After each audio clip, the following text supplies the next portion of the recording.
Ladies and gentlemen, welcome back to the greatest podcast in all of college football. Doing something different. I am your host, TJ Riddell. I'm bringing in a special guest here tonight.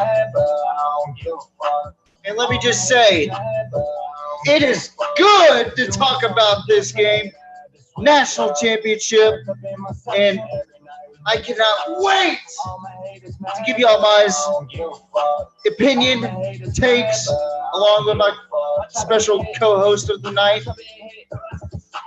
But for now, SGF Kurt, take it away. I don't care if you like how I rip. I don't care if you like how I step. I don't care if you like how I rip. I got sauce, I got flavor. Getting all this paper. I got sauce, I got flavor. Getting all this paper. Plain Jane Paddock on my motherfucking wrist. They notice every time when I walk up in this bitch. Hustle, walk up in this bitch. Keep my clock up in this bitch. Hustle, walk up in this bitch. Keep my clock All right. What is going on tonight on the PMP? Boy, have I missed y'all. There have been days where I've been dragging ass. There's been days where it's just been college football. Tomorrow, I promise you, I will bring up NFL. But I will say this. This college football season has been exciting. It has been remarkable. It has been amazing. There have been upsets that I have picked. There have been games where I have been wrong. And I am super glad to have this spotlight with our special guest who will come on here shortly. But first, I kind of want to talk about some news that is in regards of college football, especially with Michigan right now. They're under investigation at the moment because there's been 4 players that have been recruited, and I guess they had recruiting violations or NIL violations for Michigan, and part of the reason why Jim Harbaugh might be leaving Michigan, and that's another news which I'll go over in a little bit. But right now, it's showing that there's been 4 players that have violations, and the NCAA is investigating that. I don't know what else to say about that. I mean, Michigan, they just lost to TCU. They weren't supposed to lose according to the experts, which they really aren't experts. I knew TCU was going to come in and hit them in the face to begin with. So with that being said, now Jim Harbaugh is expected to leave Michigan. So what does that mean for recruiting? What does that mean for the state of Michigan? So Michigan, if Jim Harbaugh ends up leaving, the recruiting's just going to fall flat on the face of the earth. And then you got the players might hit the transfer portal, or more than likely will hit the transfer portal. Right now, to me, it just doesn't make sense, but some teams to watch out for, just in case Jim Harbaugh does accept the job, would be Denver, Indianapolis, or Carolina. Why I say Indianapolis? He has ties with Indianapolis through Jim Irsay, and he was actually the quarterback for the Colts for some time. Denver, they're real desperate for a head coach right now. They fired Nathaniel Hackett, which I'll go over that tomorrow. Carolina, they got rid of their coach early on in the season. Y'all already know. I mean, they really stepped it up as of late, but they got to play against the Bucks. Or they already played against the Bucks and lost their chance to play in the playoffs. Also, I had a horrible season up until they got rid of Baker Mayfield, which Sam Darnold, he's okay. So, but yeah, so I will say this right now.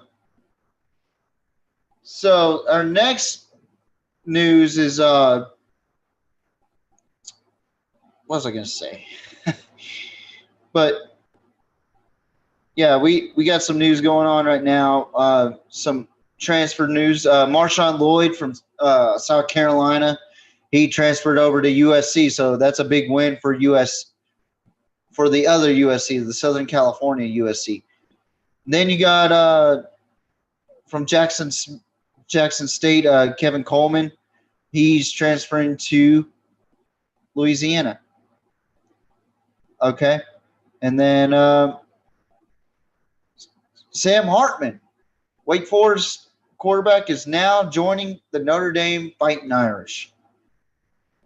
And then we'll talk about this a little later. Me and my special guest co-host will talk about the TCU and Georgia game, the national championship game, the roster talent between 5 stars, 4 stars, and 3 stars.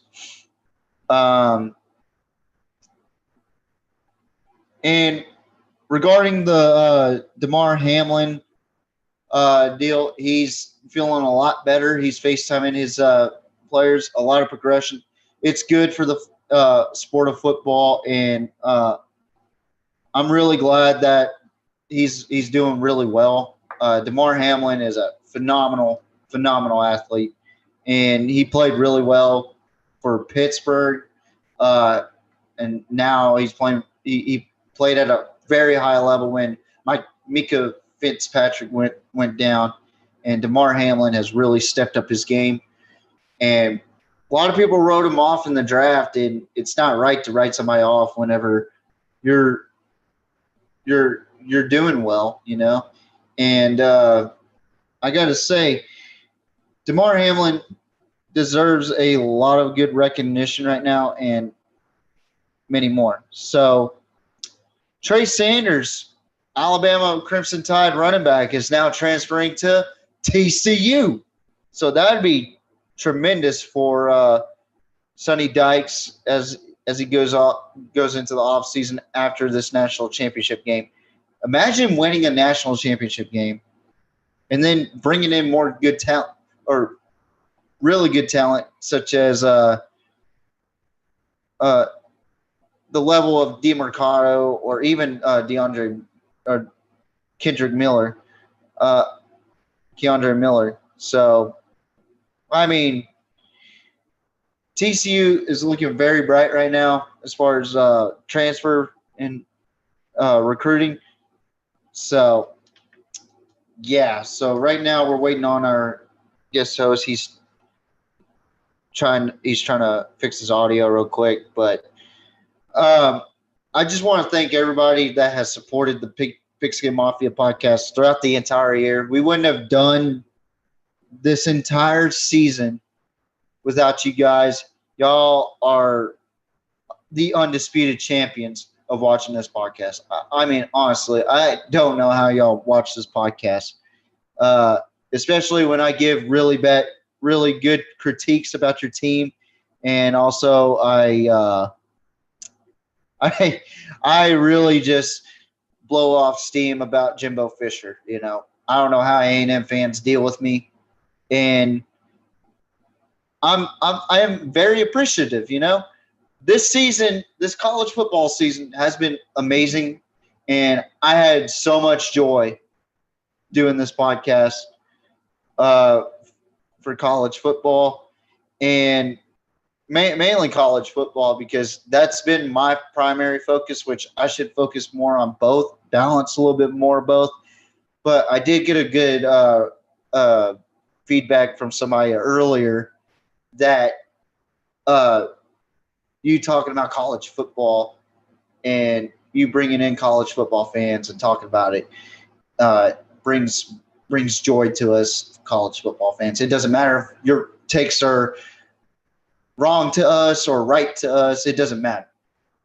You bring in good takes no matter what, and I really do appreciate that. I know my camera quality is shit right now because I'm using Zoom. I want to get the fuck off of Zoom. I do not like Zoom at all. I think Zoom is just ridiculous. But yeah, um, here in a little bit, we will have our guests come on, and we will talk about TCU and Georgia. Now, what I want to talk about is the Cinderella story behind TCU. Last season, they went 5-7. Max Duggan has been there for 4 years, and Sonny Dykes comes in after Gary Patterson gets fired, and takes over the program. So first game they play against Colorado. I was very shocked to see Chandler Morris over Max Duggan. I thought Max Duggan was going to be able to start his senior year. Okay. And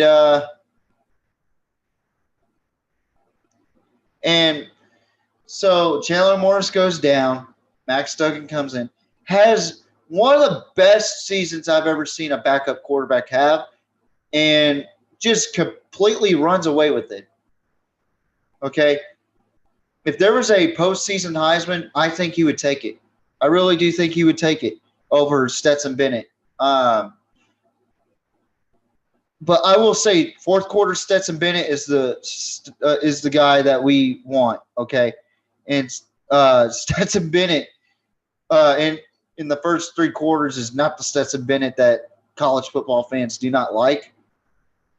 But once what Matt B. the Great on YouTube says, Stetson DoorDash Bennett comes in, whoo! He brings and he delivers. But back to TC a little bit. So Max Duggan just kills it. And then we got the Temple boys, Temple, Texas. Shout out to Temple, Texas.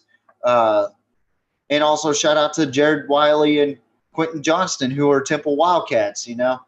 I used to grow up around there. So, I mean, Temple Wildcats, man, back when they had Lake Seastrunk, that was awesome. But I will say this. TCU might be one of the best stories in sports history right now. They have the opportunity to prove everybody wrong. They have the opportunity to showcase their skills, showcase everything against arguably the best defense in the country, which is Georgia, and arguably one of the best game managing offenses in the country, which is led by Stetson Bennett. Now, Georgia fans, I know you hate me right now because every time I go in y'all's comments section and I talk about how Stetson Bennett is a good game manager, y'all take it the wrong way. Y'all take it as criticism. That is not criticism. It's what it is a compliment to what Stetson Bennett does, especially in the fourth quarter. When the time is right, he balls out. You know, and Stetson Bennett to me is a very underrated quarterback, and people give him shit because he's 25 years old. I don't care about that. Brandon Whedon was almost 30 years old, and nobody really cared about that. But then again, Brandon Whedon was excelling at all points of the game where he was throwing the ball. He was actually running the ball too. But Stetson Bennett's doing the same thing, but with a run-balanced offense. Okay? So think about that. Georgia's not really known for deep ball passes unless it's to A.J. Green, which that is in the past. Georgia, where they would just get beat in the Outback Bowl. But this Georgia team has something to prove too, that they could be the next dynasty other than Alabama. Now, if TCU and Georgia, they say TCU wins, they win their first national championship since 1938, okay? And then for Georgia, this would be the first team to win back-to-back national championships since the 2011 and 2012 Alabama Crimson Tide. Both rarities. You see a true David versus Goliath game. TCU being David, Georgia being Goliath. Okay. And I know I'm going a little biblical here, and some of you fans do not really like to hear about the Bible a little bit, which I think is ridiculous. But yeah, so I will say this, man. Like, with TCU coming in the way they did, they came back and won against five ranked teams, and they dominated the hell out of Iowa State. Take for granted they are 4-8. They beat Texas pretty well with a 17-7 game. Their defense stepped up. I will say that. Even though Texas had a struggling offense, they stepped up. And I'm sorry. I got to throw this out here. Alabama fans, who gives you the right to talk about, oh, we could beat TCU. We could beat TCU. Okay. First of all, you couldn't beat an LSU team.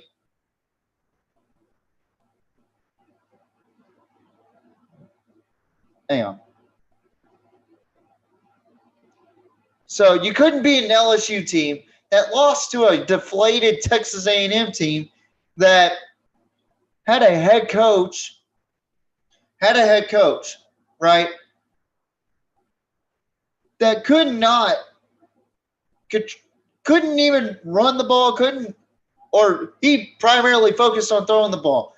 He was running the 2013 Florida State offense.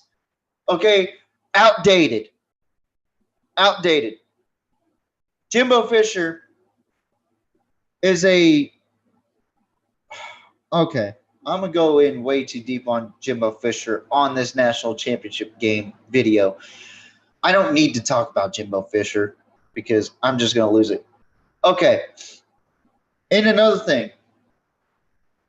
To you guys and to you fans that want to point out Coach Steve Sarkisian for getting angry at a guy that's pressing on him, and I'm pretty sure most of y'all would be like, dude, get the fuck off me. I would say the same thing. If I was in Sark's chair, I would say the same thing. But now you are calling him classless when Jimbo Fisher is grabbing his players by the face mask and hitting them on the fucking helmet like some fucking jackagoon, you know. And also you got Will Muschamp over there throwing out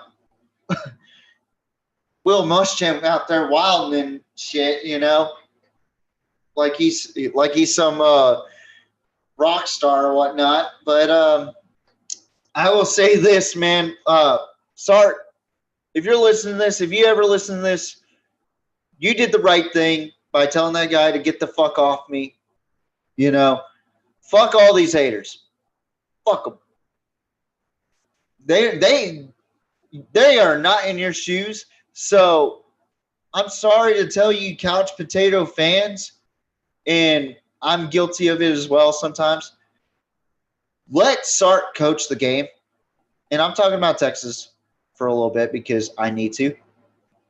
Let Sark coach the fucking game. You know, boosters, get the fuck out of Sark's office and telling him what players need to start, what players need to sit.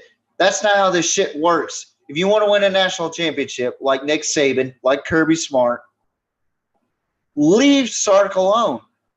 He's got this. Let him do his thing.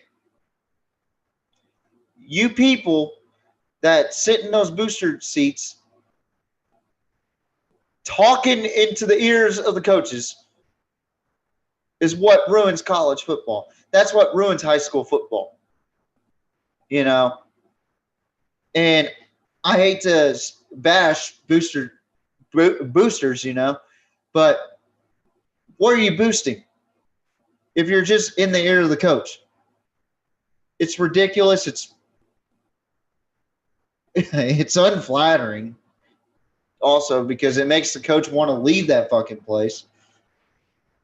And I don't know. I just don't know.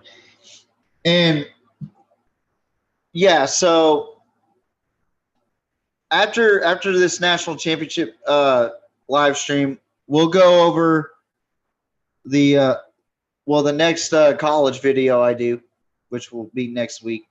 We'll go over the coaching changes, top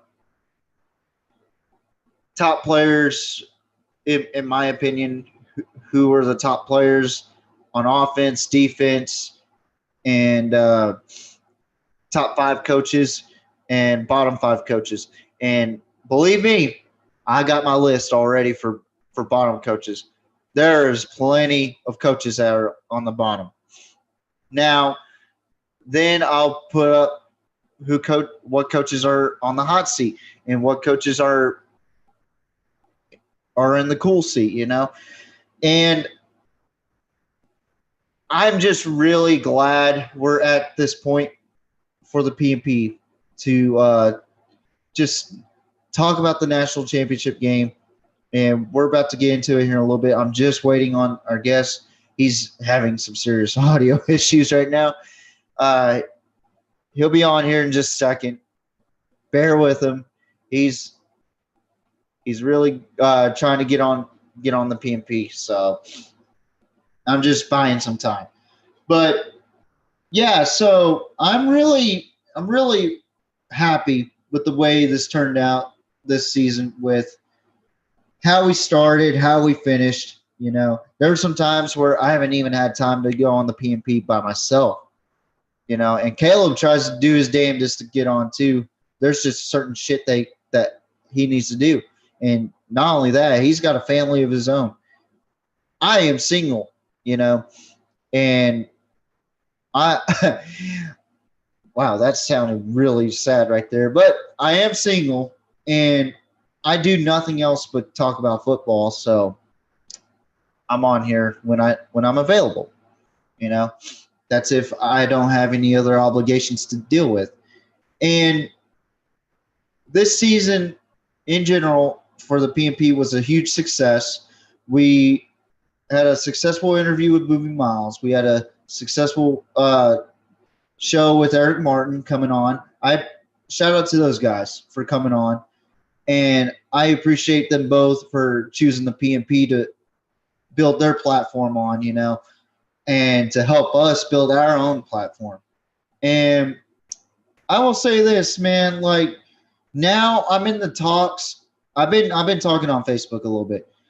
I'm in the talks with some sponsors right now. One of them, I'll tell you who I'm picking in this podcast, but that'll have to wait until the very, very end. But I have a sponsor who's willing to bet for the winner of the national championship for me in K-Dub. And I'm sitting there like, well, do you want me to put money down too?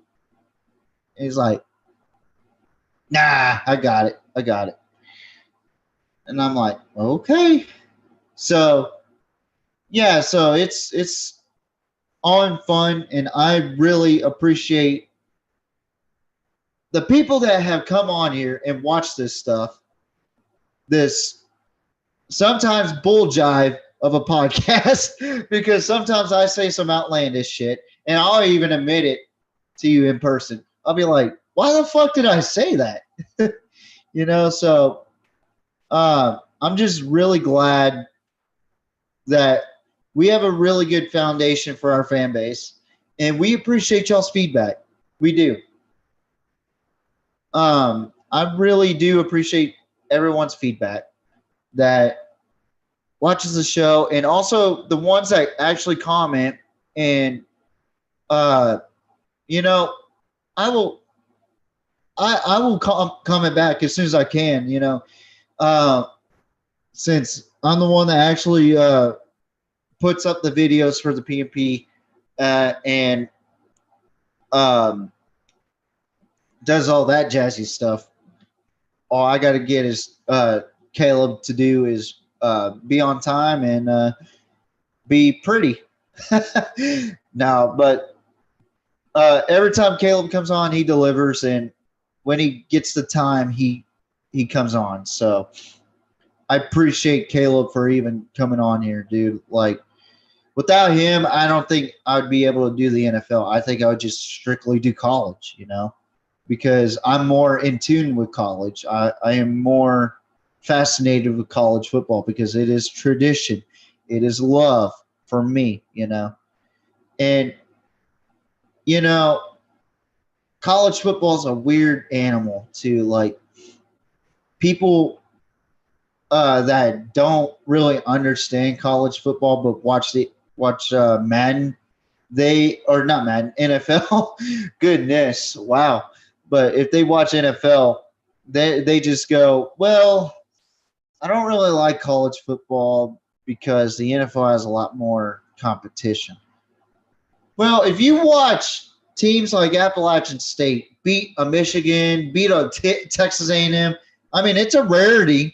Don't get me wrong. It is a rarity to have in college football to see an upset like that. A Central Michigan beating an Oklahoma State, you know, a Citadel beating an Alabama, you know. I mean, I'm just throwing out examples.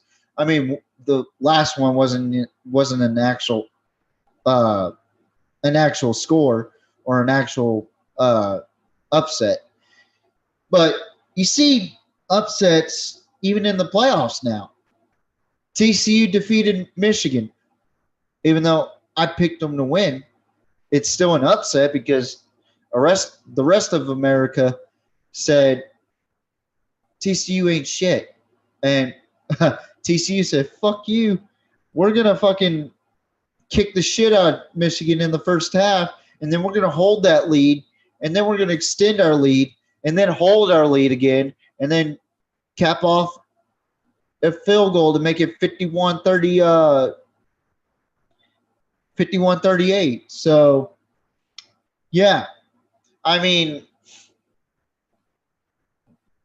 this year's college football has been very interesting. You don't see the same teams as you normally do in the college football playoff, like in Alabama. I mean, you saw Michigan 2 years in a row, but that's still a rarity. You finally got Ohio State back in. Georgia's back-to-back. And you know what's crazy? Last season, Georgia was a number 3 seed because they lost to Alabama in the SEC championship, but they ended up beating Alabama in the national championship. So TCU's coming in as a number 3 seed. Alabama or Georgia, a number 1 seed. You know, and I am really curious to see what happens with what's going to go down with this national championship game, because I've had to fight back and forth between my takes. Yeah, my takes on this. Well, TCU did not allow to lead. Well, Georgia came back and beat Ohio State. Well, Georgia's defense got gashed by Ohio State. But look what they did against Tennessee. Well, look at what happened against Kansas State the first time against TCU. Well, no, look at the Big 12 championship.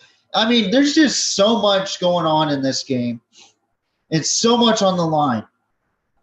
And I'm talking about for both programs because one of them was not even supposed to be in the conversation at all.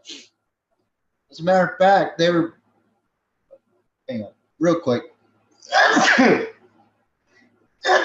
Oh, excuse me. Also, allergies are coming in, so be sure to wash your hands and make sure you take allergy medicine or you will be fucked. But back to what I was saying. So I actually had TCU as a. I said watch out for TCU. I said that early on in the season.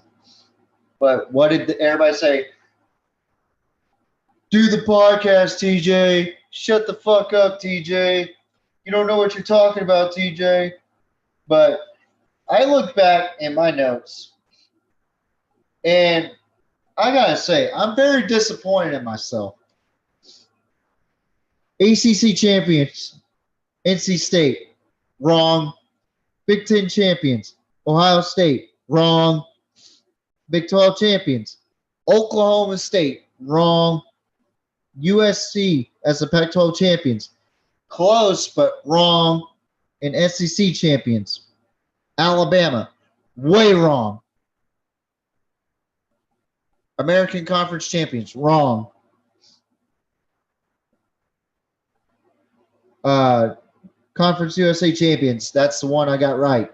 The Mid-American Conference champions, wrong. It was Toledo. And then you got the Mountain West Conference champs, which I actually forgot who it was. I think it's Fresno State. I'll have to go back on my notes real quick. And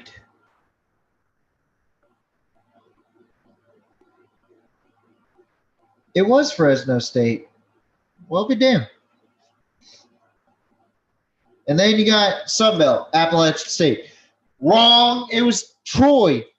So stuff like that. I like to look back and to see if I'm wrong. And I was wrong by a lot of conferences. I was right about UTSA. Frank Harris is actually coming back, I believe. So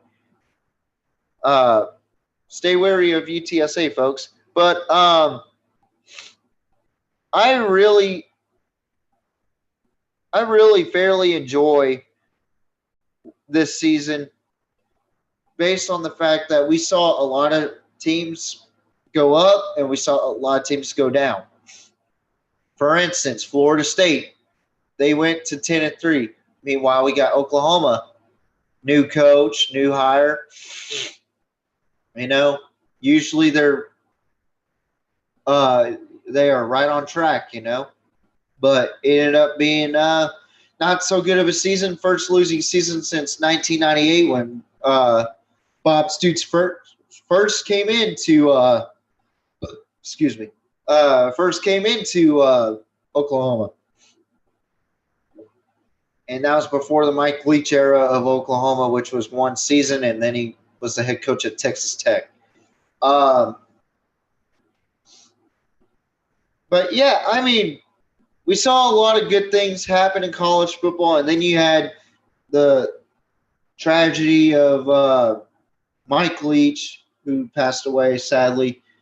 And you see a beautiful story behind that because Will Rogers, he had a beautiful eulogy about him and Mike Leach. And then Mississippi State beats Illinois for the Relinquist Bowl. And you see an emotional Will Rogers. I mean, it was a beautiful thing, you know, and that's why I love football, man. You know, you just see a tragedy and you see what happens to a team. Like, they band together as brothers and they end up just falling out and they win the game, you know. I know it didn't seem like it in the first half for Mississippi State, but they ended up winning. And my God, Mike Leach, if you're up there listening to this, I hope you're happy that we covered your Bulldogs well, or tried to at least. And I really do hope that everybody has loved the content this season. Our guest host is still having trouble with his headset, so just bear with him. He'll be on shortly, but I'm going to go ahead and give you my takes on this game. Starting off with TCU, okay, let's take a look at their schedule real quick. this team started out unranked going into the season. They were written off as one of the bottom feeders of the Big 12. Okay, but yeah, let's take a look at their full schedule. Why don't we? But yeah, so they start off the season against the future home of Deion Sanders, Colorado, which I thought TCU was going to win that game, but I didn't think they were going to win by much. So they go on to beat Colorado 38-13. Then they play against Tarleton, which they smack them. And then they play against their rivals and Sonny Dykes' old team, SMU. And they ended up winning. So they have a 3-0 start. I'm like, okay. Goodness gracious. Allergies are here, and they're kicking my ass. But they started off 3-0, and they're about to play against a 3-0 Oklahoma team. So I'm sitting there like, Oklahoma didn't really impress me this season. Let me see who I predicted. I want to say I predicted TCU to win.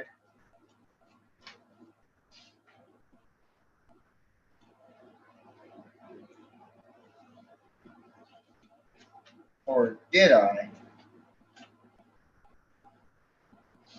Hang on 1 second. Oh, yeah, I did predict TCU to win. So that was the first time y'all doubted me about TCU, by the way.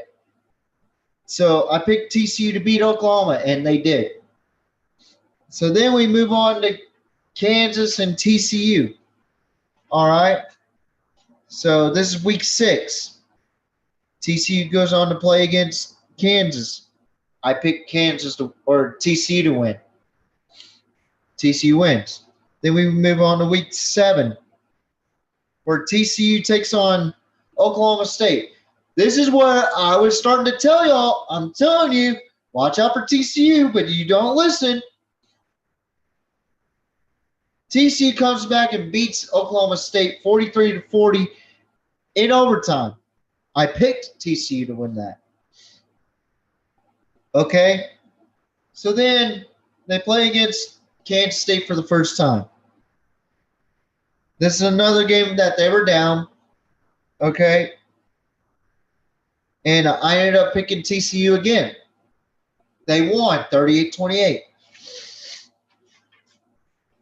So week 9 rolls along, and they play against the West Virginia team. They were down against West Virginia, came back and beat West Virginia.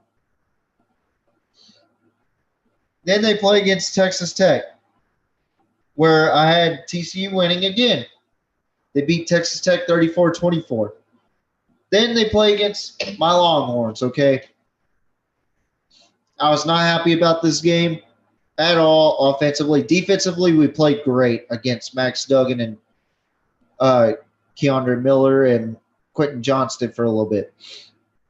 They ended up beating us 17-10. I did pick against TCU because I wanted my Longhorns to win, so that way they could have a shot at the Big 12 championship.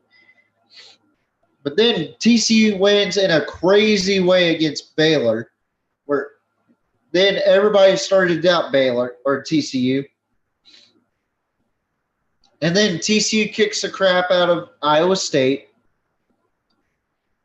And then we get into the Big 12 championship where everybody's picking TCU now. Everybody's like, TCU is having a phenomenal season. I'm going to pick TCU over Kansas State.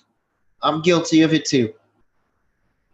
But Kansas State held the lead this time and won 31-28. It was close to where TCU almost had them, but just too short. So then there's doubters that TCU wasn't going to be able to make it to the playoffs. I thought they were going to be in the playoffs regardless. just depending on how the spread was going to work.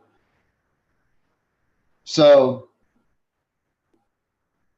the playoff committee did right by putting TCU at 3 and Ohio State at 4. And then Michigan at 2 and Georgia at 1. And then this is where people doubted me again. TCU taking on Michigan.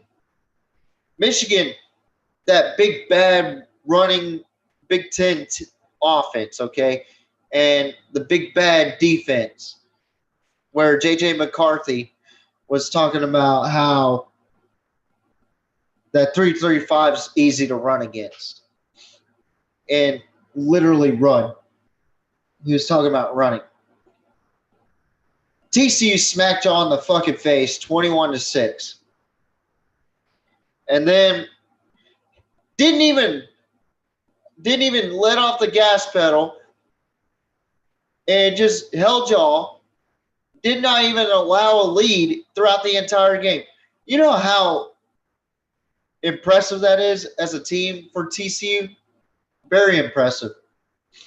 Now they're in the national championship with a 51-45 win. And I have said it all year long, but some of y'all fans do not want to listen to me. TCU is by far the most resilient team in college football. The most resilient team. No matter how much they're down, they're going to shoot right back up and win the game. It just was unfortunate they didn't win against Kansas State. That's the nature of the beast. You know, and another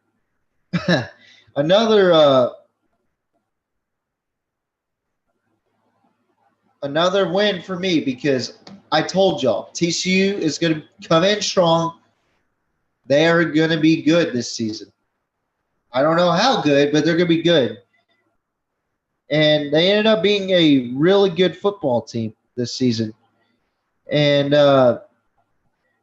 I am impressed with TCU, and more importantly, Sonny Dykes. You know, he comes in and just takes over a program that went 5-7, hasn't had really good success in the last 3 to 4 years. You know, and I mean, they just haven't. They haven't been that team that has been looked at as a legitimate Big 12 threat since the Trevon Boykin days. So they fired Gary Patterson, and they end up going to Sonny Dykes, who rumors were speculating that he was already close to being signed with Texas before Steve Sarkisian, but he just wasn't too pretty enough, is what I heard. And shame on you for not getting Sonny Dykes, but I'm glad we got Steve Sarkisian. But at the same time, shame on you. But at the same time, Sonny Dykes has done a really good job with taking over a program and really almost perfecting it. And take a look at this, okay? I'm just going to give you an idea of how impressive TCU is as a team. Okay? When you look at TCU right now, how many 1s or 5 stars do they have? Just take a gander. How many 5 stars does TCU have on their roster? 1. How many 4 stars do they have? 16. And this is where it gets crazy. How many 3 stars does TCU have? 60. 60. only one 5-star, one 16-star, or actually 16 4-stars, and then 60 3-stars. Georgia has 14 more 5-stars.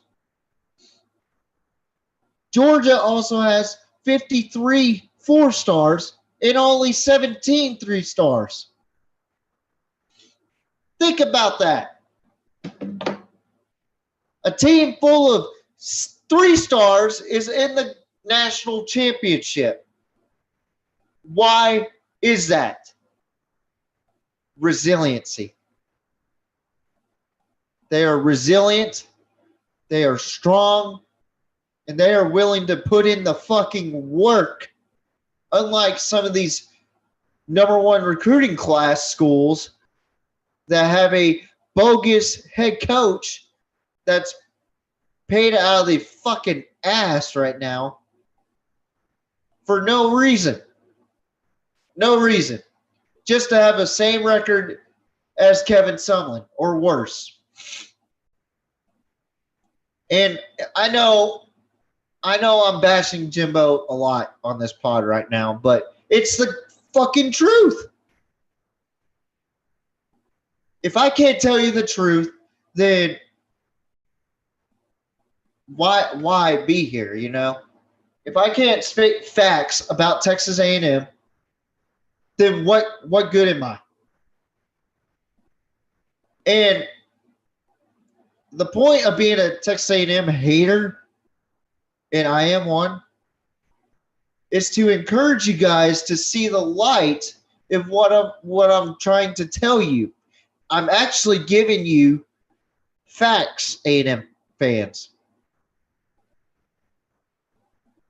When has a number one recruiting class ever faltered to a 5-7, and then you lose a lot of those in the transfer portal? It is fucking nuts over there in College Station. But y'all are not taking TCU spotlight, just like my hairline is. You are not taking TCU spotlight because they are the undisputed kings of Texas. I will say that. As of this year, they are the undisputed kings of Texas. Last year it was Baylor. This year it's TCU. And I got to say, with the new Big 12 coming up and TCU being at its current state, they just got Trey Sanders from Alabama. This is huge for TCU. They got Houston, who's coming back to the old Southwest wait, they weren't. Yeah, they're going back into the Southwest Conference with TCU and Baylor and Texas Tech, you know. But, I mean, TCU right now looks extremely good. And if they win the national championship, just imagine the amount of recruiting that's going to go to them. It's going to hurt Texas. It's going to hurt Texas A&M. So, A&M fans, why did you hire Bobby Petrino? Half of y'all are pissed off about it. Half of y'all accept it. There's no in between. There's no, well, let's see what happens. There's either, oh, I fucking love this guy, or, oh, I fucking hate this guy. You know, it's ridiculous. And y'all want me to give my points on A&M a lot, so I gave it to you. So thank you for allowing me to give you A&M points and tips. So let me get back to TCU. So now, Max Duggan went from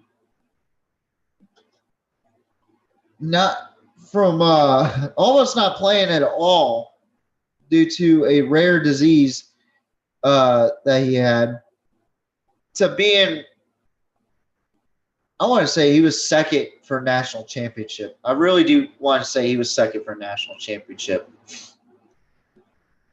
Then you got C.J. Stroud. I mean, at the time, I thought Max Duggan was a little bit better than C.J. Stroud, but the way he played against Georgia was absolutely phenomenal. So it might have been C.J. Stroud, honestly. So he played phenomenal. And then you got Stetson Bennett, who I think is a really good game manager. That's nothing to take anything away from him. He's a good game manager, and he performs when he needs to. Georgia fans, when you tell them he's a good game manager, they talk in Neanderthal, and I can't fuck with that stupidity. I just can't. So yeah, it's ridiculous that fans gotta act like that. But I will say this also, like Max Duggan really carried his team this season.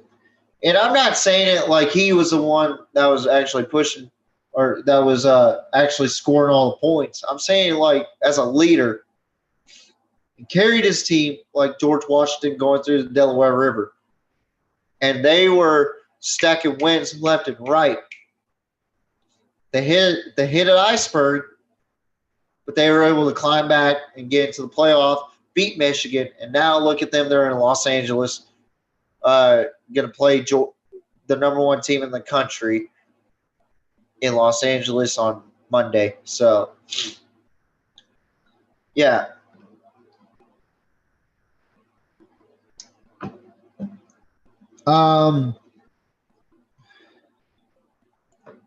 So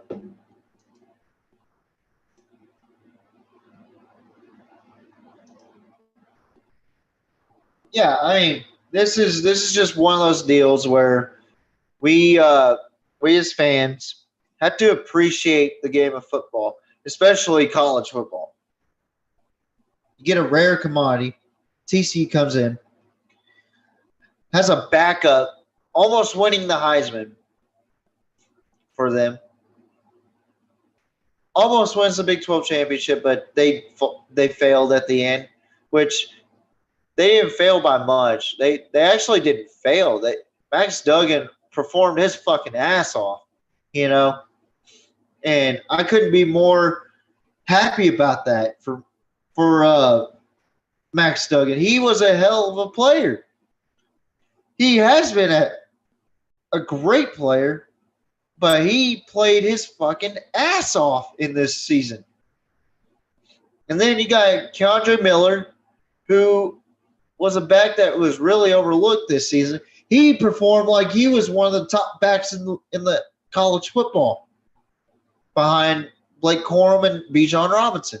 He actually outperformed Bijan Robinson, even though I still think we gave less carries to Bijan. I think we were thinking too much of the pass, which in a 3-3-5 defense, that's tough to throw against. And then Quentin Johnston, he's just excuse me. Someone brought up a really interesting point on Barstool. Brandon Walker. Quentin Johnston is pretty much like Marvin Harrison Jr. He's fast, he's skilled, and he can make big plays. Take that play, for instance, where they scored 48-38. He caught that pass where Max Duggan was pressured. Michigan sent a blitz, and he ran like a little drag route, turned it up to 70-plus yards, you know. And that right there was just phenomenal. Now we're going to move over to Georgia. Okay, the undefeated, undisputed champions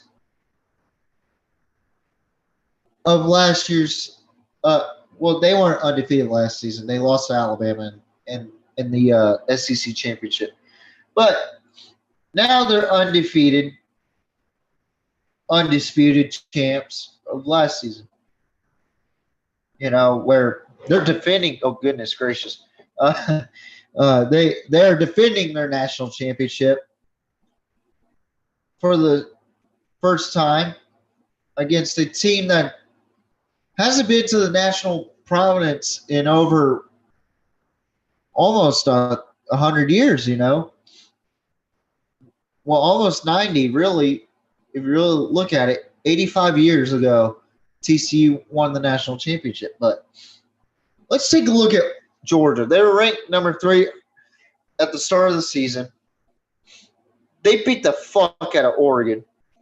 Then they barely beat Sanford, which I say barely because they beat them 33-0. Should have been like 60-0. Then they beat the holy fuck out of South Carolina.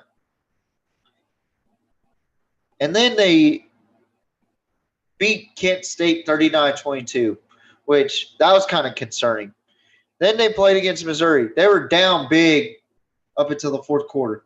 This is where I talk about Stetson Bennett being at his best. When Georgia's backs are against the wall, Stetson Bennett goes off in the fourth quarter, and they end up winning in a 4-point game. Then they beat the holy fuck out of Auburn, which is no surprise there. They beat the fuck out of Vanderbilt, no surprise there. They beat the fuck out of Florida, no surprise there. Now we look at Tennessee at number 1 and Georgia at number 3. This is where I was really high up on Tennessee.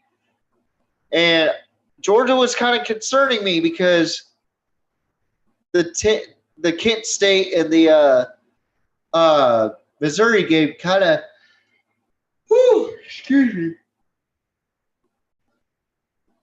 had me concerned, And Georgia did its job against Tennessee. A very talented Tennessee offense, too. Defense, not one of the best defenses in the country.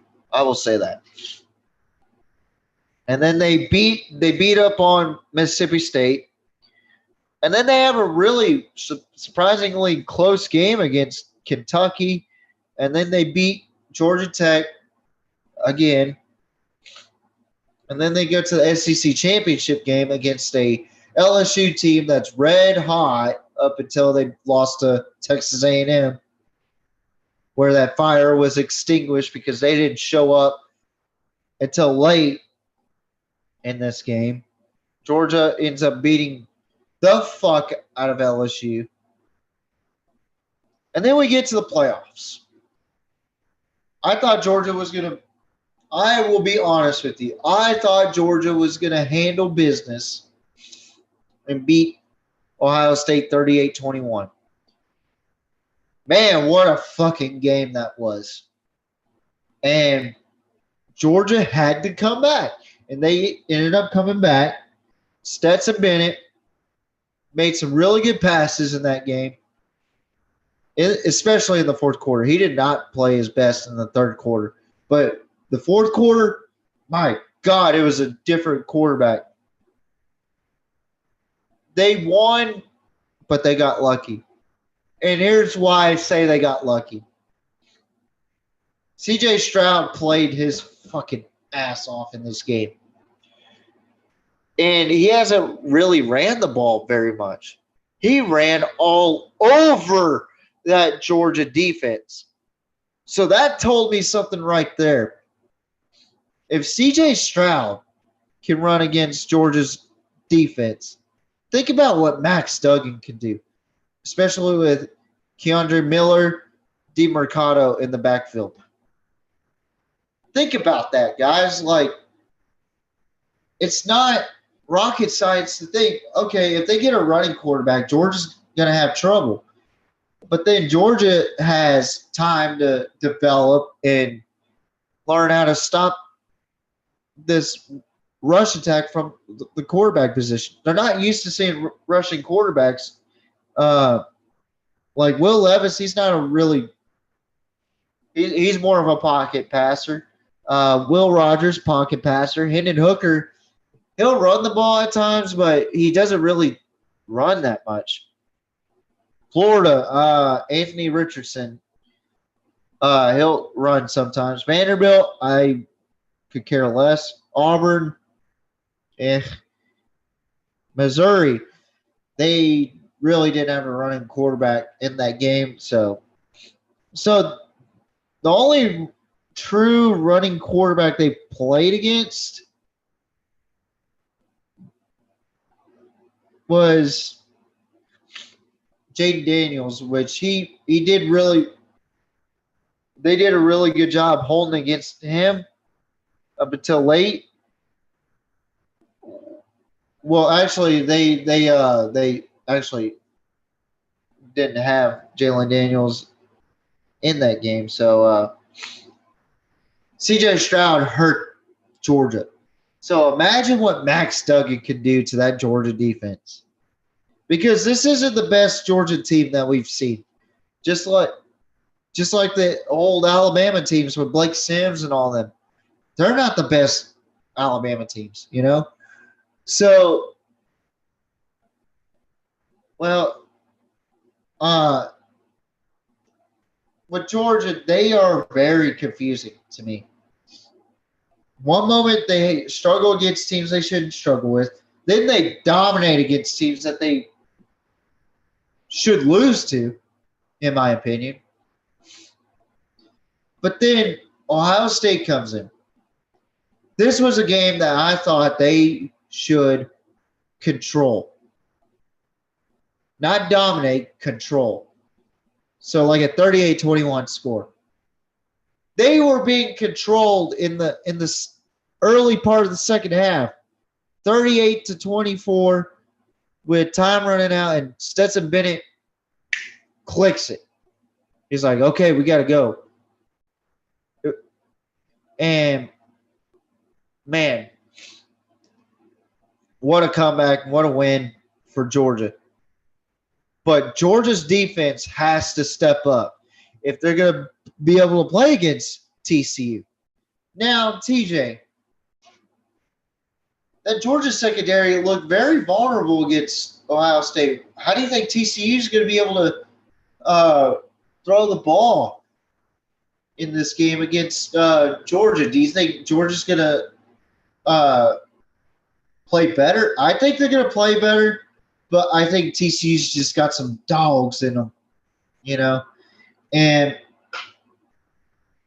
defensively, Georgia's defense has not been the best, but they really show up once it comes time to the fourth quarter. So TCU,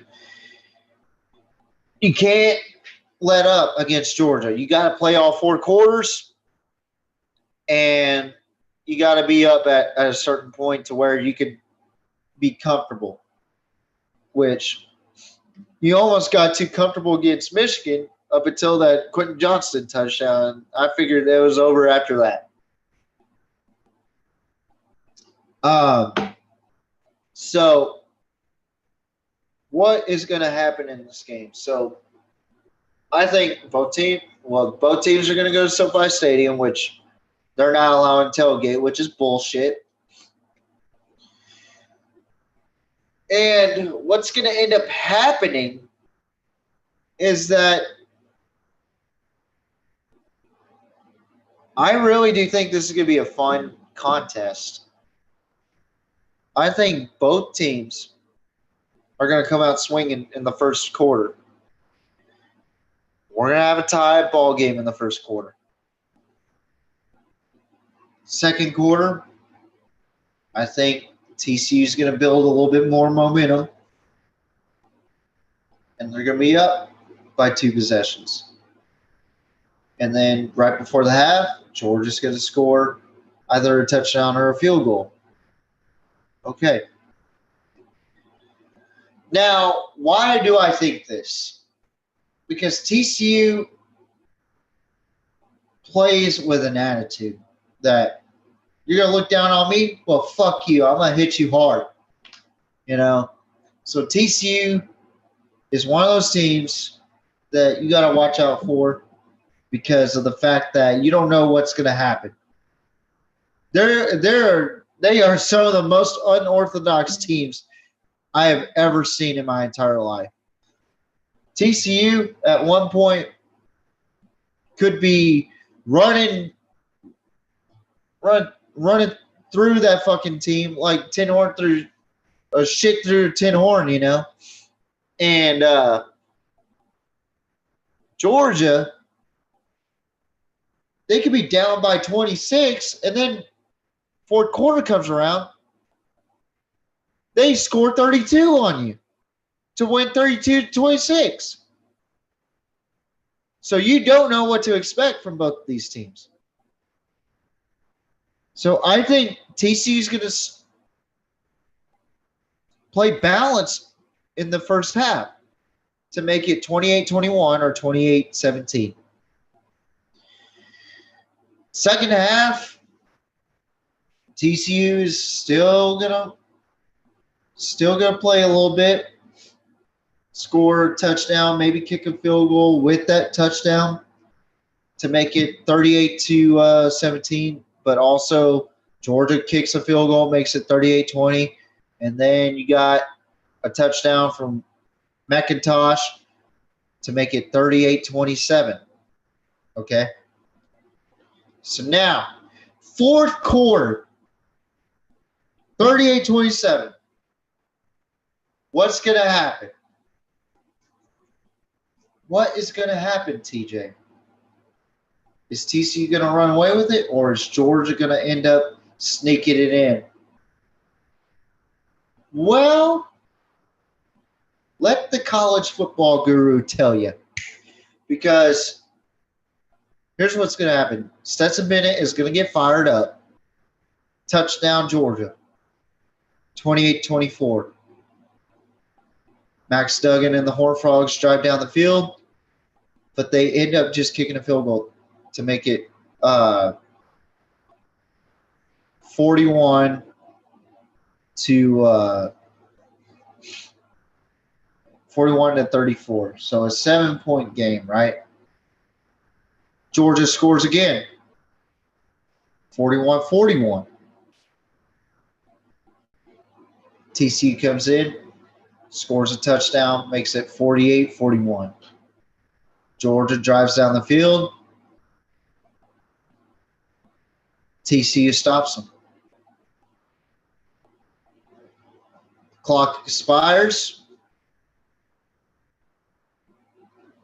I think TCU is going to win this game. I think TCU is going to win this game. It took a lot of thought, a lot of negotiating between myself and my predictions. So, why 48-41? Because Georgia is going to try to play Big 12 football with TCU, while TCU is going to play defensively SEC style with a 3-3-5. Georgia is going to try to show Michigan how to run the ball, and it's just not going to work. Those linebackers from TCU are unbelievable. Stars don't matter when you got a team that plays with heart. And hopefully my guest can come on. I hope he doesn't have any trouble with his audio, because if he's not able to come on, then that's unfortunate. And that's fine, because I pretty much said my prediction already. So I would have just wanted his takes and his prediction on the game, and that'd be it.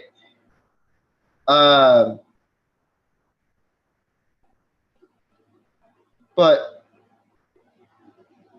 yeah, I think it's going to be a fun, hot race battle in SoFi Stadium. I think this is going to be a fun game to watch. High scoring. Georgia's going to want to they're going to try to keep up with TCU in the scoring, and it's just not going to happen. I don't think people realize how good TCU's defense is in the first half. That's where their defense falters in the second half, but they are still able to bend but not break. Georgia's defense got exposed by Ohio State and almost paid the price. But luckily, C.J. Stroud wasn't close enough. Oh, excuse me. Or Noah Ruggles, which he has to be the sickest man in America at that point. The ball dropped as soon as he missed the field goal. That's how unfortunate it was for Ohio State. But TCU is not going to play like that. They're going to hit you in the fucking mouth in the first quarter, second quarter. They're going to give you a little cushion to play, and then they're going to hit you in the mouth in the fourth quarter. They have done it all season long. Yeah, they've trailed 5 games, but they have done it. People underestimate the Horned Frogs, and I don't understand why. I don't understand why you are not taking a serious look at TCU. I understand why you're picking Georgia because, for one, it's a safe bet. For two, they're the reigning champions, so I completely understand. And plus, they got more 5-star. They got more 5 and 4 stars than they do 3 stars, which is really weird. But my goodness, I'm being rude. I'm being a rude host tonight. I'm so sorry, guys. But yeah, I just see a really good TCU team that is going to avenge their loss in the Big 12 championship. And Max Duggan, I think, is going to have a phenomenal game. Quentin Johnston, a phenomenal game. Now, the question is Keandre Miller going to come back? Is he injured is he not going to be able to play? I think he'll be fine. He might have had a tweak, but he'll be fine. He has had enough time to heal, so I think he'll be fine. Goodness gracious, this yawning is a disease.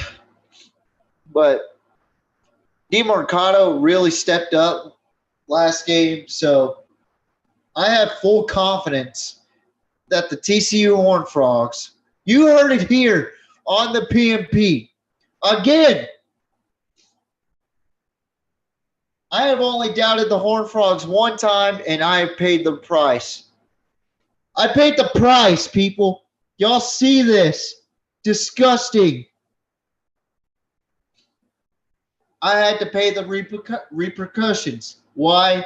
Because TCU did its job. And a lot of people think I'm crazy again right now.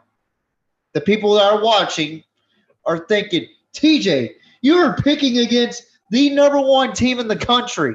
You are picking against the number 1 defense in the country. And you're picking against Stetson DoorDash Bennett. Why? You got the most resilient team in college football. TCU. You got TCU, who has overcame adversity throughout the regular season, came in unranked, and blew the fucking doors down up until the Big 12 championship where they lost that game, but that was a game they could have won. And you saw a very motivated Max Duggan, which was a fucking Tim Tebow moment right there. Where Tim Tebow was in the press conference after a loss. I think it was to South Carolina or Kentucky. I don't remember. And he said, I will not lose a game for y'all. God bless. That was cold. And Max Duggan pulled a Tim Tebow moment. Yeah, he was in tears. He was crying. But my God, what he was saying was beautiful. I wanted to bring a championship to Fort Worth. I want to bring a championship to TCU. I stayed in TCU because I love TCU. That is commitment. That is heart. That is loyalty. I have found a new undying respect for Max Duggan. Now, the first couple of seasons, I did not like him. Did not like him. I thought he was a phenomenal player, but I didn't like him. I thought he was arrogant. But then, as I watched through this season, this fucking guy, and including what happened to him when he got COVID and ended up finding that rare disease for his heart. This guy has had a tremendous story in college football. Now, y'all can call me a fanboy for Max Duggan all y'all want. But he deserves that right. He busted his fucking ass. Even when he was a backup for Chandler Morris, he said, I'm staying because I believe in this team. Then Chandler Morris goes down. Max Duggan comes in. Balls the fuck out for TCU. Goes to New York. He's a Heisman finalist behind Caleb Williams. And then TCU, after a Big 12 championship loss, I said they were going to come in pissed off at the fact that they lost in that Big 12 championship game and was going to smack Michigan in the mouth. They smacked them in the mouth and won 51-45. So you tell me, am I making a mistake by picking TCU over Georgia to win the national championship? If I am, let me know now. So that way, when Monday comes around, and if y'all are wrong, expect the podcast to be glorious. Because I have picked TCU up until the Texas point, and I've only picked against them one time. One time. And they have not failed me. They have not failed me. TCU, the most resilient football team in the country, will be your new national champions. And if not, I pay the price. It's what it is.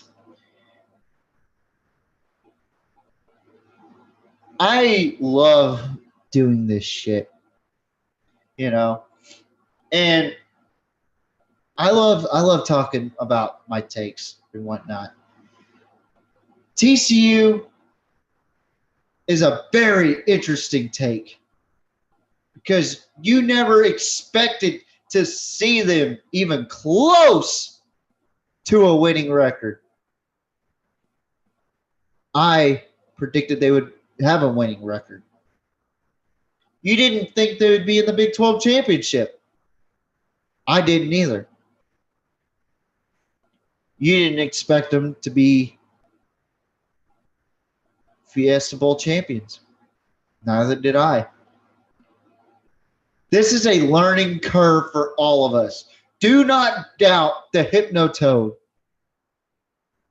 And I am warning y'all, TCU will come out swinging against them Bulldogs. Okay? Georgia's good. Probably the biggest test in TCU's historic program. Okay? Probably the biggest matchup in college football history for smaller schools like TCU. Think about the magnitude this game has. Just think about it. This isn't Alabama versus Georgia. You're going to lose viewerships. I'm sorry. Alabama fans, you will lose viewerships because of the fact that nobody wants to see a three-peat of Georgia versus Alabama in the national championship. It just doesn't feel right, you know. TCU and Georgia. What the fuck? Yeah. Hell yeah. Let's watch it.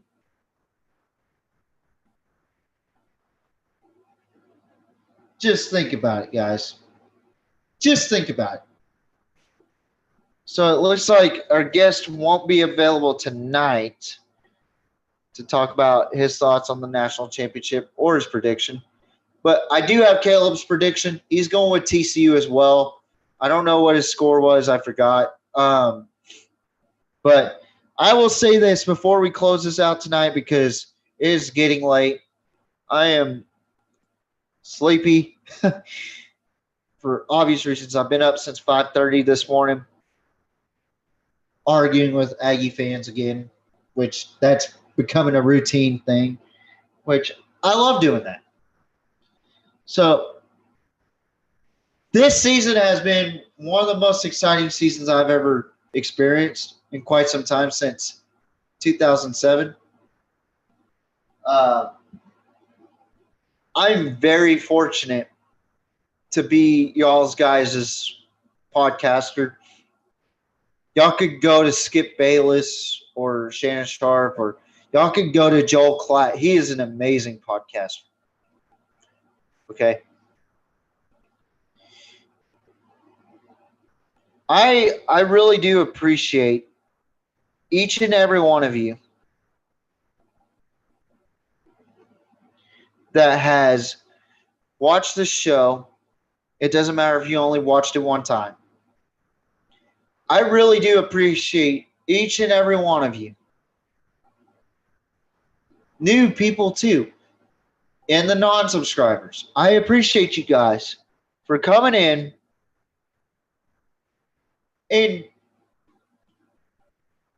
expressing, or not expressing, but watching mine and Caleb's podcast, you know. It is with great honor and a privilege that I get to be this guy for y'all, to have a podcast, to tell y'all how I feel about certain teams and how I feel about this season, you know, and how I feel about these games. I've never been so happy to be under the mic until this season. This was the first full season of the PMP, and I couldn't be more proud of what we've done here up to this point. Of course, you're going to have haters out there that are going to be troglodytes, and they're going to try to tear your credibility down, and don't let them. What they got going for their lives, you know. As long as you're yourself and you keep doing what you're doing, you're pushing, you're busting your ass to get good content. It doesn't matter what you do. Okay? I'm not a fan of this, but OnlyFans, y'all bust y'all's ass. I'm not a fan of it by any means, but y'all do bust y'all's ass to get good content. Snapchat premiums too. I don't know why this came up in my head, but it just did. But Anyway, I thank each and every one of y'all for coming into my podcast, listening to what I have to say. You may not like my takes. You may like my takes. You may disagree. You may agree. It doesn't matter. As long as y'all watch my stuff, y'all can either hate me or love me. Because at the end of the day, we're all human. We're all the same. And with God's grace, we got to love everyone. And I know I throw in a lot of F-bombs on here and whatnot. And honestly, I don't really care what anybody says about that because it's my podcast. It's mine and Caleb's podcast, so we get to do what we want when we want on it. So the only thing I will say is we do listen to you guys about what content y'all like. And it goes to show the viewerships love the live streams. So we're just going to keep doing live streams.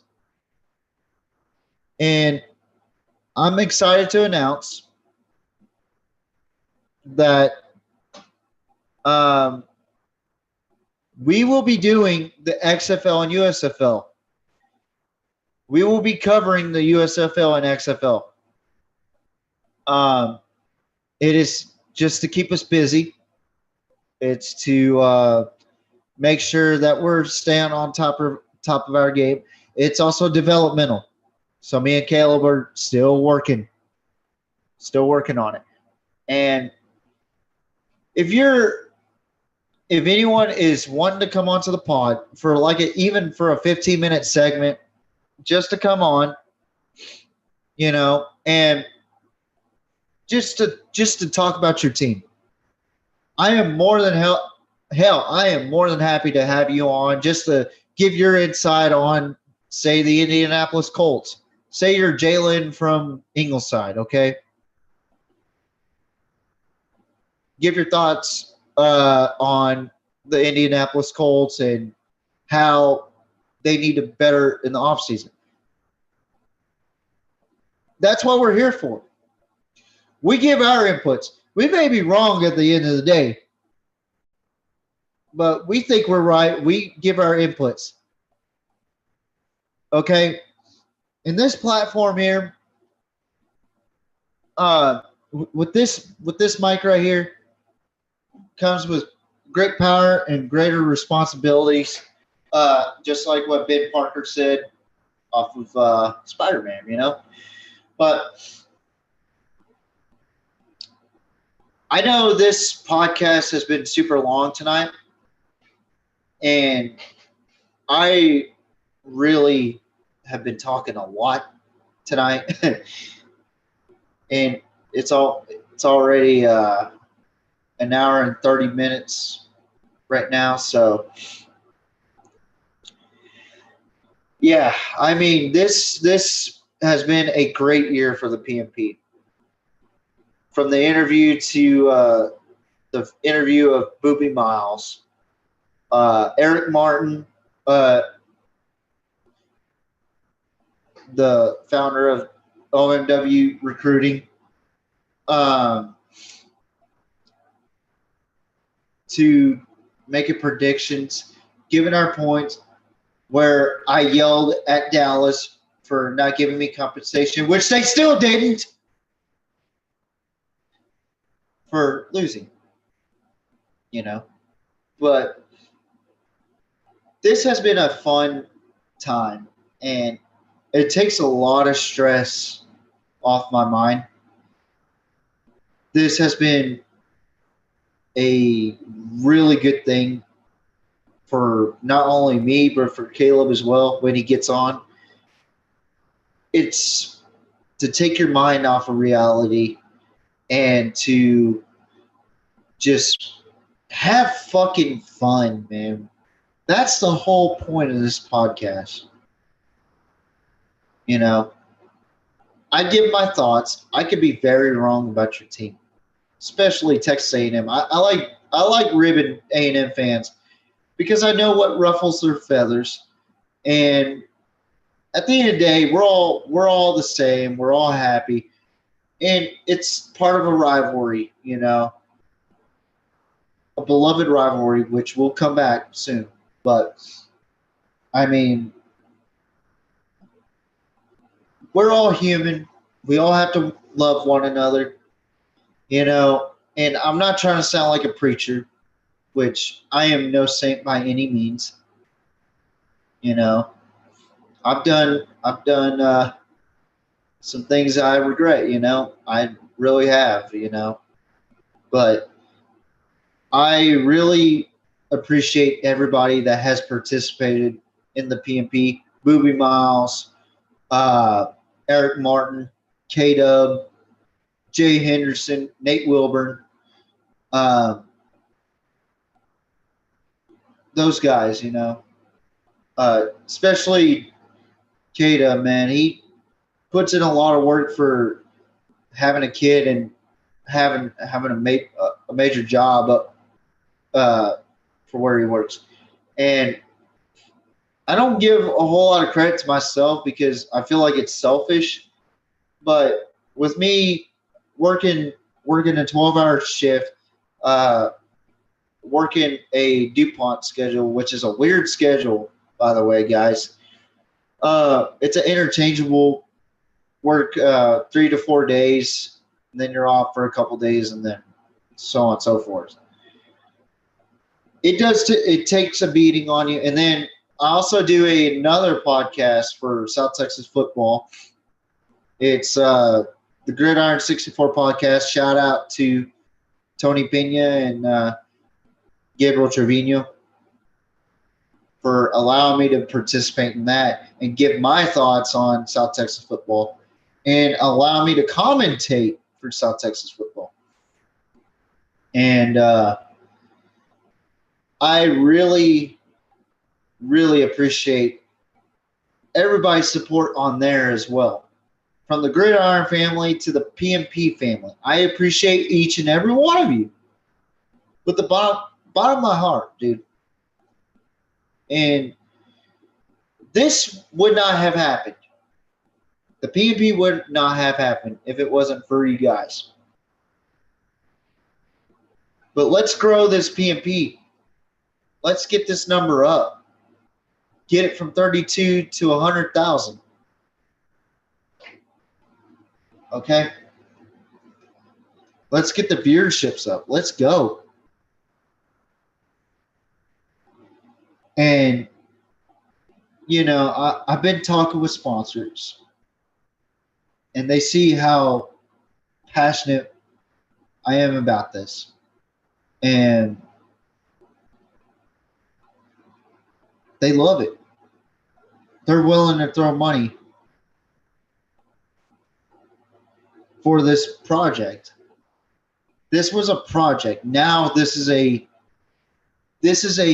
entity that I want to create for me, for Caleb, and for anybody else that is joining that has logical sense of the game of football. You know, and I'm very proud of this podcast. We really stepped it up a gear, especially this year where me and Kate had the pre-draft special. Then we had our preseason picks in Waco. And then we had our interview with Booby Miles. I mean, that was the biggest hit on the PMP. And shout out to Flint Low Raps for even doing a documentary about Booby Miles, you know. And Eric Martin for coming on, you know. I mean, we talked football before we got started, and we went right at it with talking about Nebraska, you know, about Scott Frost being fired, which was huge. And Matt Rule's already making moves over there in Nebraska now. So,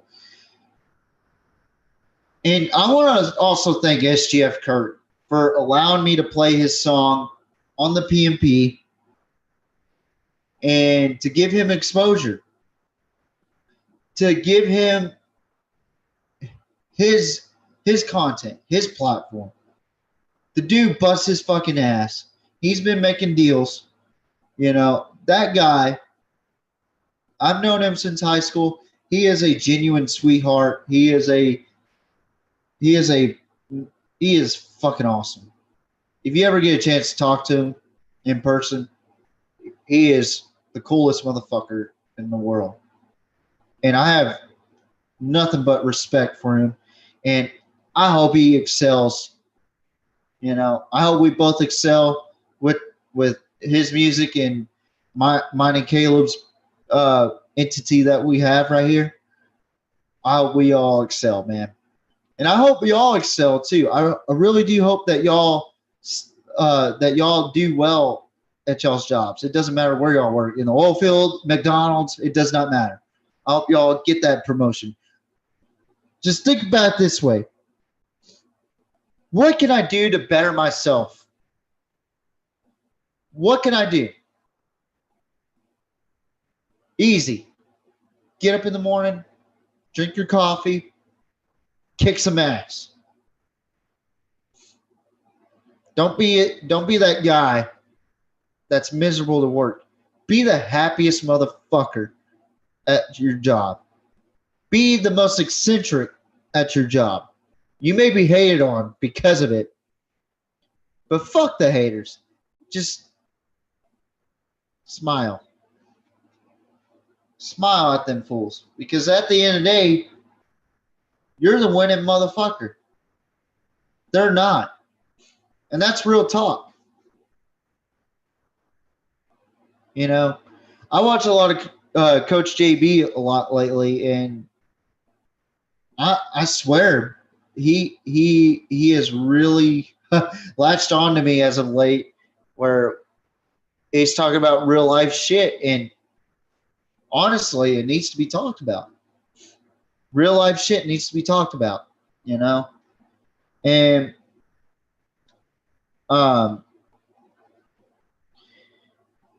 but at the end of the day, you just got to make sure you're doing well as well. You got to make sure your mentality for whatever you're doing is there. If you're not in the right mental state, then you need to sit down, relax, take a breather, do something to where you are mellow and you are back to being you. So that way you can bust your ass at work, get that promotion, get that raise. Be the guy that goes 150% when everybody else is going 110%. That's the type of person you need to be. That's the type of podcast that we're trying to be. And we're getting there. You know, and I don't just say we're the cream of the crop for a reason. I say it because I believe it. I say it because we have the potential to be the best podcast. You know, and that's hard because you got a lot of good podcasts out there. Unnecessary Roughness, you know, and that's just one of them. And that's just strictly college football. Just imagine how many podcasts are there like that. There's a ton. And we got a ways to go. And I'm not just talking about me and Caleb on this podcast. I'm talking about you. Talking about each and every one of you. Y'all are as much of a part of this as I am. You know? And I will never forget that. Y'all have really made me feel confident about this. I remember the first time I was on a mic, I was super nervous about being on camera. But now all I want to be on is on the camera. You know, all I want to do is talk about college football, you know. All I want to do is talk about the next big thing in the NFL. But I will say this.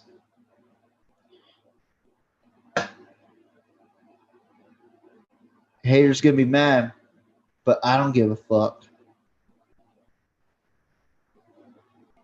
We are the best goddamn podcast in all of football podcasting. Something different, and I had to switch it up. We are I'm a section, the all my haters mad, but PMP. I don't give a fuck. I'm TJ Riddell, Haters mad, but your I host don't give tonight. a fuck. Doing something God bless different, every one of and I had to you. switch it up. Turn Love up you. in my section, every night we live it up. TCU 48, Georgia Georgia 41. All my haters mad, but I don't Write give a down fuck. your score down in the comments. Thank you for watching. Goodbye. I don't care if you let how Good step. night. I don't care if you let how rip. I don't care if you let how step. I don't care if you let how rip. I got sauce, I got flavor. Get it, all this paper. I got sauce, I got flavor. Get it, all this paper. Plain Jane Paddock on my motherfucking wrist. They notice every time when I walk up in this bitch. Plus on walk up in this bitch. Keep my clock up in this bitch. Plus on walk up in this bitch. Keep my clock up in this bitch. My chopper ain't hit. My chopper ain't hit. My body ain't hit. My body ain't hit. I don't care if you let how step. I don't care if you let how rip. I don't care if you let how step. I don't care if you let how rip. Doing something different, and I had to switch it up. Turned up in my section, every night we live it up. All my haters mad, but I don't give a fuck. All my haters mad, but I don't give a fuck. Doing something different, and I had to switch it up. Turned up in my section, every night we live it up. All my haters mad, but I don't give a fuck. All my haters mad, but I don't give a fuck. This shit is exciting. Do it with our right team. My style, they biting. I'm striking like lightning. I'm bagging this bitch. I'm talking my shit. I'm bagging this bitch. I'm talking my shit. I'm about to get on your ass. I'ma just count me some cash. I'm about to get on your ass. I'ma just count me some cash. Doing something different, man, I had to switch it up. Turned up in my section, every night we live it up. All my haters mad, but I don't give a fuck. All my haters mad, but I don't give a fuck.